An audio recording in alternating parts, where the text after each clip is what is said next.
Hey guys, just a quick little video, an update on the channel and everything else. We're going to be talking about Pantheon today. Pantheon, Pantheon, is a show on Netflix. It is an AMC Plus show, and it has absolutely blown me away.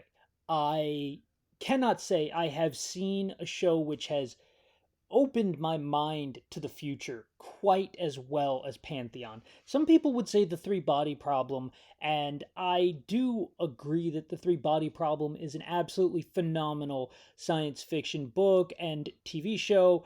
It's very well done, very well written, very well thought out, but it goes off the rails. If you know, you know. I think Pantheon is your next favorite science fiction, but it's not even science fiction. It's futurism, but it's not even futurism. We are, decades away from it. But, I mean, before the end of this century, we're going to see that sort of thing happen. And basically, I'm not going to give away too much. I will do a full review of the series. What I can say right now is, as far as I'm concerned, it's a 10 out of 10. I'm going to get the Blu-ray special edition box set when it comes out. I'm going to own this entire series on Blu-ray, so I have it forever. I'm going to get all the special features. I adore this, and it's based off short stories, so I'm going to read those short stories and let you know how that book is. But the series follows a daughter and her mother and a series of other characters, but to put it succinctly, the daughter is a computer whiz like her father, and she comes across a new individual who communicates with her strictly through emojis. And it turns out that this new individual is able to utilize technology in a way that is far and beyond the capabilities of most people. She thinks that this person is a hacker somewhere in the world, and her mother gets freaked out by the fact that she's communicating with somebody who only talks through emojis and has the ability to hack into the cell phones of her bullies at school. This is problematic. But then it becomes problematic when the emoji speaker talks to her in a code about a poem that she shares a deep emotional connection with her husband. And that's episode 1. Is it ends with a guy on the phone talking about how they need to do something about the language modeling. And that's all it gives you in episode 1. And to say that that plants the seeds of a mighty oak is putting it in the proper context, because I was hooked at that point, and I didn't let it go. I could not wait to watch the next episode.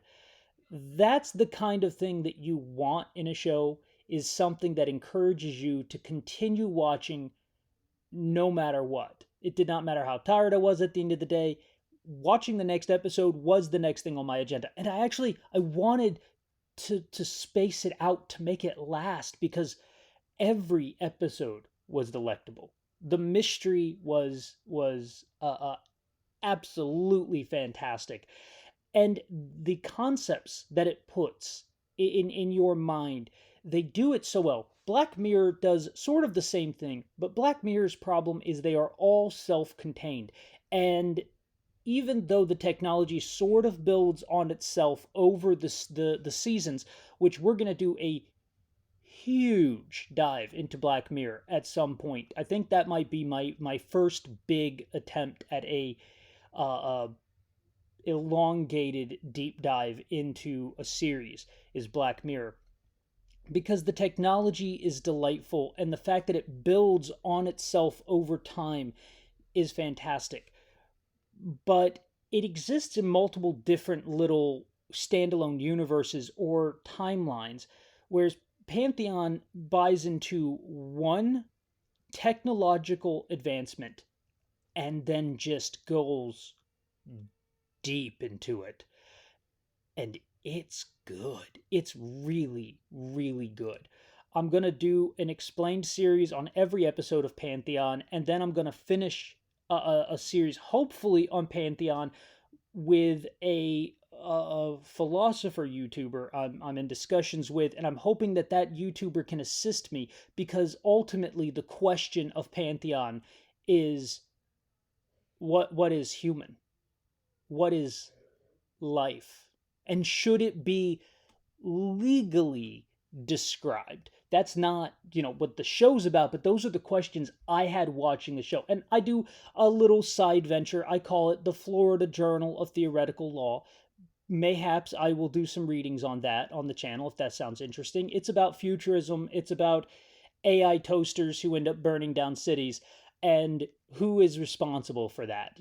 I find these questions to be very engaging mentally and theoretically because they're going to be reality. And when they're reality, if there is already thought process put into it, if there is already a journal there that actually has legal citations and well thought out systems to it, it will give the individuals who decide tomorrow something to look at today, because that's the legal journey. Is at the end of the day, hat off to everybody currently in law school, you're going to have to figure out these problems in the courtroom, and the politicians are probably gonna take way too long to write another amendment to the U.S. Constitution. So it does fall upon us to decide what is human, what is the internet.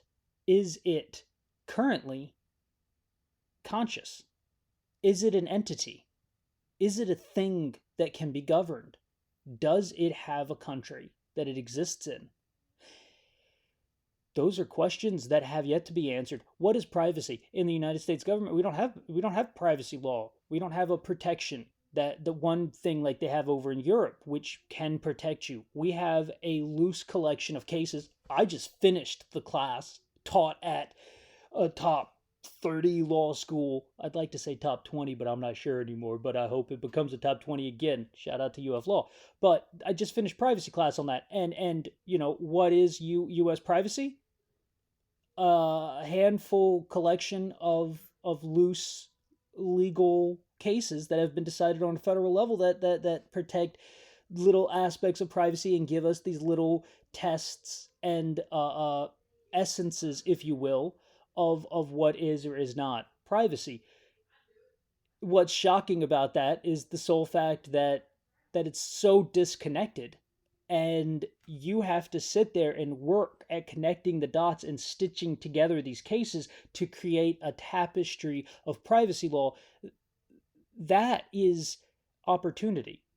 It's a fisherman's net, and it's going to catch a lot of fish if you're able to draw lines between the nodes of privacy law. Why did I bring up law? Why did I bring up privacy? Because Pantheon is all about that.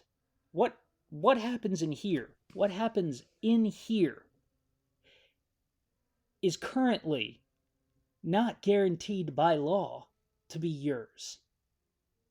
Even your body is losing rights every day. But this, everybody talks about First Amendment, freedom of speech. Sure, you have the right to say things that are not, what's the correct terminology? Not offensive, but obscure, not obscure. Basically, curse words. You don't have a right to say curse words or things that are just blatantly gross, and you don't have a right to incite violence. And there are limitations upon the First Amendment. That is just the way it goes. There isn't an amendment that controls you having the right to think a certain way. Sure, pursuit of happiness could be perceived as that. But look at the Red Scare in the 1950s. There was no structured legal guarantee to allow individuals to just be socialist. Socialism was bad. And now look at this, 2024. We have people who believe that certain skin tones are supreme, and they are back being an actual valid thing in our nation. That's problematic. Yes, it is problematic. It's also freedom. Yes, it is freedom, but it's you're getting into such strange territory with the freedoms, with the speech, with the confines of law, and how that is restricting and in some ways not restricting thought. And Pantheon touches upon these subjects without touching upon them particularly. It gloves itself in the metaphors of the technology that it creates, and then it grounds itself foundationally in that reality. And I absolutely adored it. So if any of this sounds interesting to you in any way, shape, or form, by all means, check it out. Stay tuned because I'm going to hopefully do an episode by episode recap and deep dive discussion. I'm actually going to take notes. I'm going to try something new moving forward. I'm going to try with my newfound editing friend, maybe some underlying music, and I'm going to try a PowerPoint kind of presentation with the screen capture of the show as I go through it, sort of like the way that the individual does in Found Flicks, which I love that guy. He does an excellent job, and I aspire to be more like him. So, in a nutshell, Pantheon is a great show. You have no true blue privacy law protection in the United States of America. What you do have is a loose collection of privacy cases which have been decided on a federal level. Look into it. It's crazy. Write your congressperson. I don't know. Those people are back in the United States of America. What happened? My grandfather fought them in World War II. He'd be rolling in his grave right now if you know he wasn't like disintegrated. I'm sure he's full on. I don't know how great the ability of the funeral parlors were back then, but personally, I'm going to be cremated. So, and then you got the fourth thing we've talked about today, which is the future of the channel and how I'm going to work on bigger and better videos. Thank you so much for tuning in. As always, check out Pantheon on AMC Plus, and I will see y'all next time. Bye. I'm sorry.